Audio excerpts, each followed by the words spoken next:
விருதுநகர் கூரைக்கூண்டு பஞ்சாயத்துக்குட்பட்ட பாலமாள் நகர் பகுதியைச் சேர்ந்த சுமார் 50க்கும் மேற்பட்ட பெண்கள் உள்பட பொதுமக்கள் ஊராட்சி மன்ற அலுவலகத்தை முற்றுகையிட்டு அடிப்படை வசதி செய்து தரக்கோரி புகார் மனு அளித்தனர்.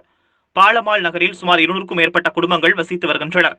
இந்த பகுதியில் கடந்த 30 ஆண்டு காலமாக முறையான சாலை வசதி செய்து தரப்படவில்லை என்றும், வாறுகால் வசதி எதுவும் இல்லை என்றும், தெருவிளக்கு இல்லை என்றும் தங்கள் கோரிக்கை மனுவினை அளித்துள்ளனர்.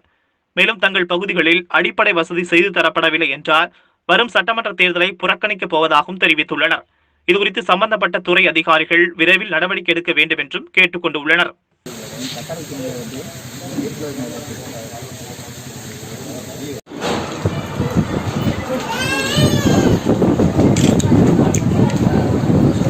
பூசாரி நான் சாமி அவர்ல வாங்க, அதுக்கான முயற்சிகளை செஞ்சுட்டு வரேன். எனக்கு கொடுத்தது 1 கோடி ரூபா கொடுத்தாங்க வந்ததுலேருந்து.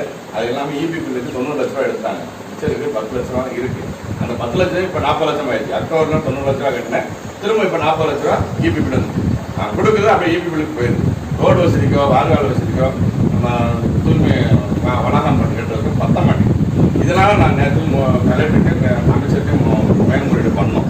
இப்போ 5 கோடி ரூபா ஒதுக்கிருக்கு ரோடுகளுக்கு. அந்த ரோடு எதுன்னா தமிழ்நாடு ரோடுன்னு ஒன்று, தமிழ்நாடு கிராம சாலை, தேசிய கிராம சாலைகள் இதுக்கெல்லாம் ஒதுக்கியிருக்காங்க. அப்போ நம்ம பாலமன்னார் எழுதி கொடுத்தாங்க. அது தேசிய ஊரகத்திலயோ கிராம சாலைகளோ வரல. அரசு ஊராட்சிக்கு இப்போ நான் எங்கள் ஏரிக்கு 30 வருஷம் ஆச்சு. ஒரு வசதி கூட கிடையாது. ஒரு லைட் வசதி கூட 3 லைட்டு, 200 குடும்பத்துக்கு 3 லைட் என்னென்னாங்க பார்த்தோம். நாங்கள் சின்ன பிள்ளையெல்லாம் வச்சுட்டு இருக்கோம். பூச்சி பட்ட பக்கத்தில் போகுது. இருட்டில் தான் ஒன்றுமே தெரிய மாட்டேங்குது. அதே மாதிரி குடிக்கிற தண்ணிக்கு நாங்கள் விலை கொடுத்து வாங்க வேண்டியது. ஒரு குடம் 13 ரூபா. நாங்கள் ஒரு நாளைக்கு எத்தனை சின்ன பிள்ளையெல்லாம் வச்சுருக்கோம். எங்களுக்கு ஒரு நாள் செலவே என்ன ஆகுது? நாங்கள் எங்கள் அப்பானா லோடு மேன், அதை வச்சு என்னத்தான் நாங்கள் கூலி வேலை பார்க்குறவங்க. இதை இந்த 10 ரூபா தண்ணி 13 ரூபா தண்ணி பிடிச்சே அப்புறம் நாங்கள் என்ன லைஃப் நாங்கள் வாழ்வோம் சொல்லுங்கள், முடியுமா இந்த சூழ்நிலையில்?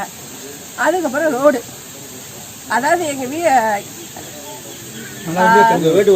இப்போ எங்கள் வீட்டுக்கு மழை பெய்ஞ்ச தண்ணி இருந்தது. மண் ரோடு அடித்தாங்க. அது இப்போ எப்படின்னா குண்டும் குழியுமா எல்லாமே அழியா இருக்குது. ஒரு ஆளுக்கு போகவே முடியாது, அந்த லெவல்ல இருக்கு. அப்புறம் வாறுகால் வசதி. இப்ப வீடுன்னா பக்கத்துலதான் வாறுகால்.